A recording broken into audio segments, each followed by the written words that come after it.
안녕하세요. 안종찬 목사입니다. 자녀를 낳았는데 그 자녀가 부모도 알아보지 못한다면 부모의 마음은 어떠할까요?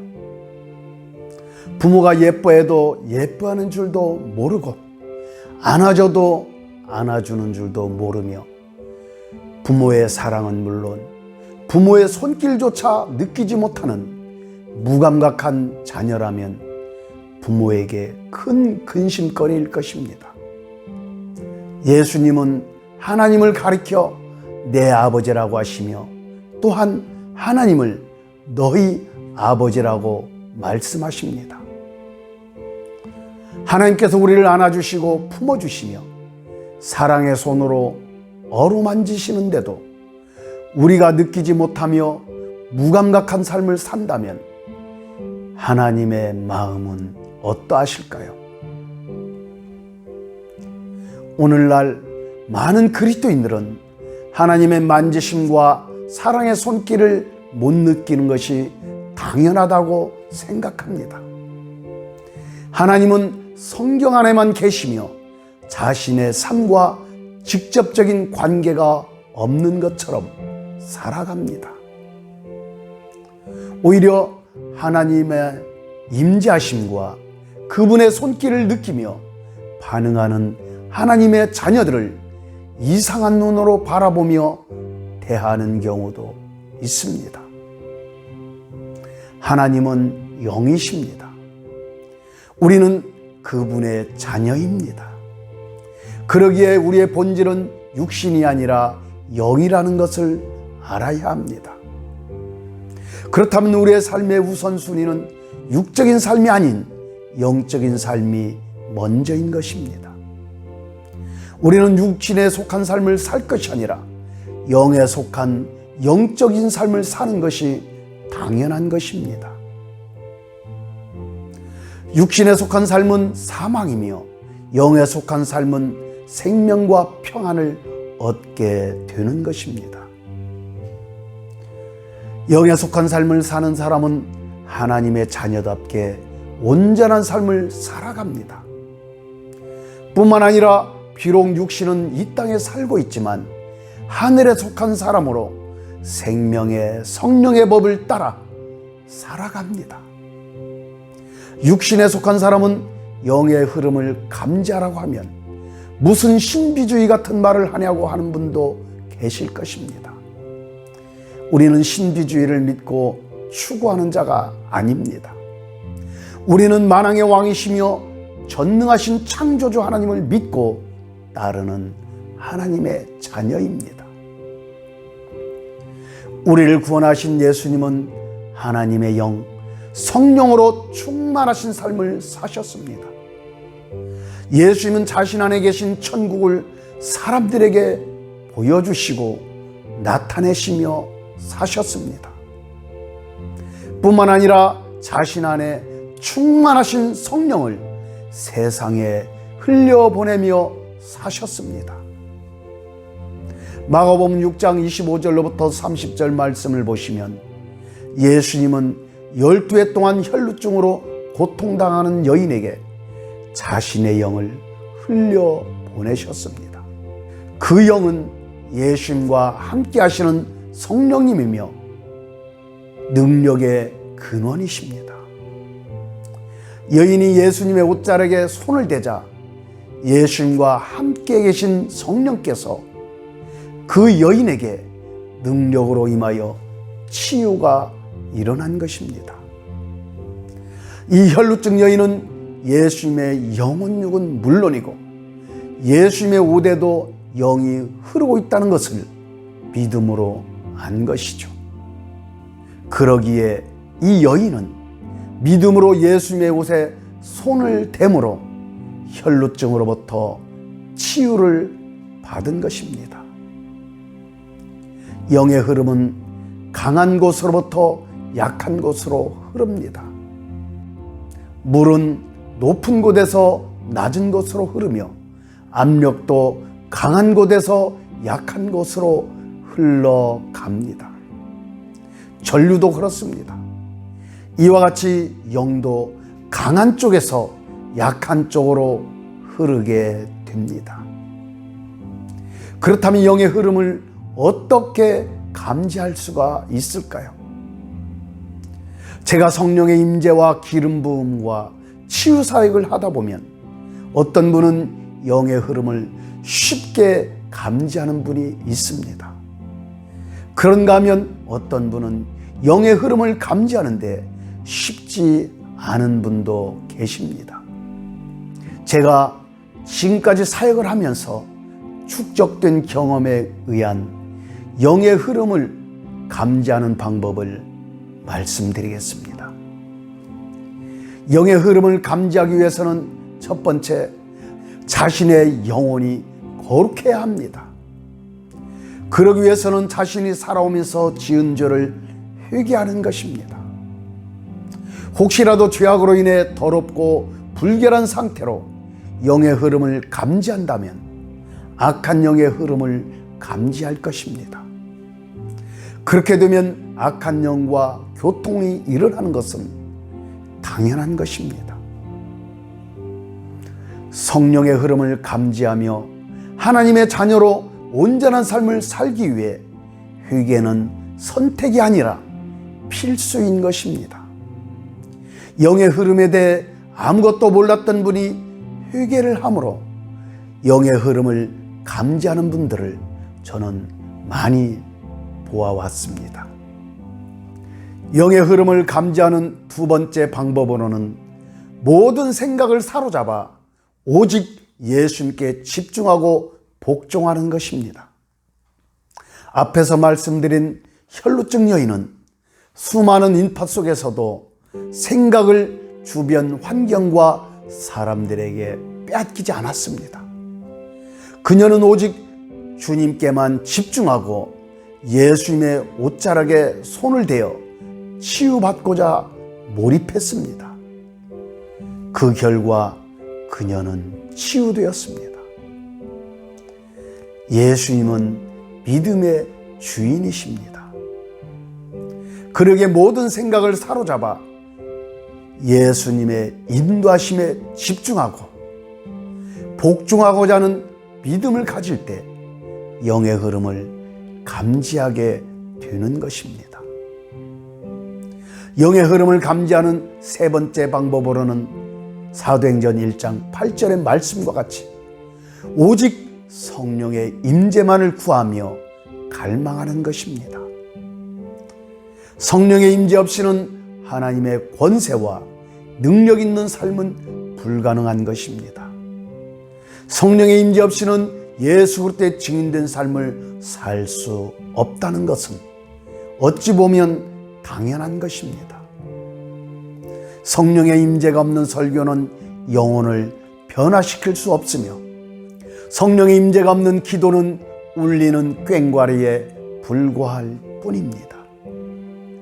그러니 성령의 임재 없이 어찌 치유가 일어나며 귀신을 쫓아낼 수가 있겠습니까? 영의 흐름을 감지하는 네 번째 방법으로는 믿음이 있어야 합니다. 우리는 구원을 예수 그리스도를 믿음으로 받습니다.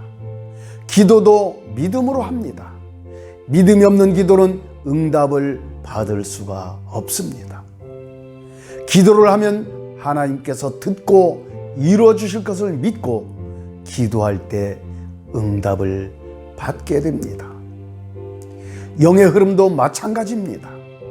하나님께서 나를 사랑하시며 나의 영혼과 육신을 만지시고 나에게 성령으로 나타내실 것을 믿을 때 영의 흐름을 감지하게 됩니다. 마음의 문을 활짝 열고 그분의 임재를 기대하며 그분께 나의 모든 것을 믿음으로 맡겨드리면 되는 것입니다. 성령의 나타나심과 영의 흐름을 쉽게 감지하는 분이 있는가 하면 어려움이 따르는 분도 있습니다. 일반적으로 영의 흐름을 한번 감지하기 시작하면 다음부터는 어렵지 않게 감지를 하게 됩니다. 예를 들어 터널을 뚫는 공사를 할 때 사정에 따라 공사 기간이 오래 걸릴 수도 있고 짧을 수도 있습니다. 그러나 일단 터널을 뚫어 놓으면 어렵지 않게 왕래를 할 수 있듯이 말입니다. 영의 흐름은 우리의 영혼은 물론 육신을 통해서 흘러갑니다. 그 중에서 우리가 하는 말을 통해 강력하게 흘러가며 손을 통해서도 강하게 흘러갑니다. 저의 경험에 의하면 전화 상담이나 치유 사역을 할 때 상담자가 아무리 먼 외국에 있을지라도 영의 흐름은 제한이 없다는 것입니다. 전화를 통해 기도를 할 때 하나님은 무소부지하시며 전능하시기에 거리는 인간이 정해놓은 숫자일 뿐입니다. 성령 안에서 우리가 영어로 하는 말은 하나님이 쓰시는 강력한 무기이며 하나님과 소통하는 위대한 통로입니다. 제가 앞에서 영의 흐름을 감지하기 위해서 3가지가 필요하다고 말씀드렸습니다. 그렇다면 영의 흐름을 극대화하기 위해 우리는 어떻게 해야 할까요? 영의 흐름을 극대화하기 위한 방법으로 첫째, 영의 흐름이 느껴지며 감지될 때 제한을 하지 마십시오. 자신의 어떤 선입견이나 신학적인 틀에 성령의 역사하심을 단정하고 제한하지 마십시오. 무한하신 성령님을 자신의 경험 안에 가두어 두는 죄를 범하는 일이 없으시길 바랍니다. 영의 흐름을 극대화하기 위한 방법으로 두 번째는 영의 흐름이 느껴지며 감지될 때 절제하지 마십시오. 성령의 역사보다 인간의 생각이 커지면 하나님의 뜻은 작아집니다. 내 안에서 역사하시는 성령님의 무한하신 권능이 나를 자유케 하도록 그분께 나를 온전히 내어드릴 때 영의 흐름은 극대화가 되는 것입니다. 영의 흐름을 극대화하기 위한 방법으로 제가 2가지를 말씀드렸습니다. 이 2가지를 하나로 요약한다면 자신의 영혼육이 성령님의 이끄심에 항복하고 복종하는 것입니다. 우리의 영혼육이 성령님의 임재와 흐름에 복종하고 항복하여 그대로 따르게 될 때 영의 흐름은 극대화가 되며 놀라운 성령의 역사를 경험하게 되는 것입니다. 제가 많은 사람들에게 기도를 하며 훈련을 하는 과정에서 깨닫게 된 것이 있습니다. 그것은 하나님을 머리로 믿는 사람은 성령의 임재와 흐름을 감지하는데 어려움을 겪는 경우를 많이 봅니다. 이런 분은 머리에서 마음으로 영으로 하나님을 믿고 성령님께 복종하시면 좋은 결과를 볼 것입니다. 영의 흐름이 있을 때 나타나는 현상으로는 사람마다 다소 다르지만 대체로 뜨거운 열기나 바람을 느끼며 몸에서 땀이 나기도 합니다. 몸의 진동이 일어나기도 하며 무언가 잡아 흔드는 것 같기도 합니다. 포근하고 평안하게 감싸는 것 같은 힘을 느끼기도 합니다. 몸의 뼈들과 근육들이 움직이기도 합니다. 전기 충격 같은 힘과 스파크가 일어나며 몸의 전율이 일어나기도 합니다. 몸이 붕 뜨는 것 같은 부양감을 느끼기도 합니다. 시원한 바람이 불어오며 청량감을 느낍니다. 몸과 머리를 어루만지는 것 같은 느낌이 들기도 합니다. 별빛 같은 불빛이 쏟아져 내리는 것 같은 그러한 눈부심이 일어나기도 합니다. 뒤에서 말씀드리겠지만 성령에 의해 일어나는 이러한 현상들은 마음에 평안을 주며 기쁘고 행복하며 주님에 대한 믿음이 더 활활 타오르게 합니다. 이 영상을 보시는 분들 중에 저에게 안수 기도를 받으셨거나 또는 전화로 기도를 받으신 분들은 영의 흐름과 역사하심을 경험하신 분들이 많으실 것입니다. 그렇다면 영의 흐름을 감지하며 극대화가 될 때 우리에게 어떤 유익이 있을까요? 영의 흐름을 감지하며 극대화가 될 때 나타나는 유익으로 성경에 기록된 하나님은 성경 안에만 계신 분이 아니라 실제로 자신과 친히 함께 하시는 사랑의 하나님으로 알고 경험하게 됩니다. 그리고 하나님의 임재와 만지심에 자신의 영혼력이 반응을 하므로 자신이 하나님을 사랑하는 하나님의 자녀라는 것을 확신하게 되는 것입니다. 뿐만 아니라 그리스도의 증인이요 성령의 사람으로 살 수 있다는 믿음의 확신을 갖게 되는 것입니다. 영의 흐름이 있을 때 분별하며 주의해야 할 것이 있습니다. 영의 흐름은 긍정적인 것뿐만 아니라 부정적인 것도 함께 흘러 들어올 수 있습니다. 당연히 긍정적인 것은 성령의 임재와 나타남이겠죠. 그러나 부정적인 것은 악한 영의 역사로 우리를 불안하게 하며 하나님께로부터 분리시키고 죄 가운데 빠져들게 하는 것입니다. 그렇기 때문에 우리는 무조건적으로 영의 흐름이나 역사를 환영하고 받아들여서는 안 됩니다.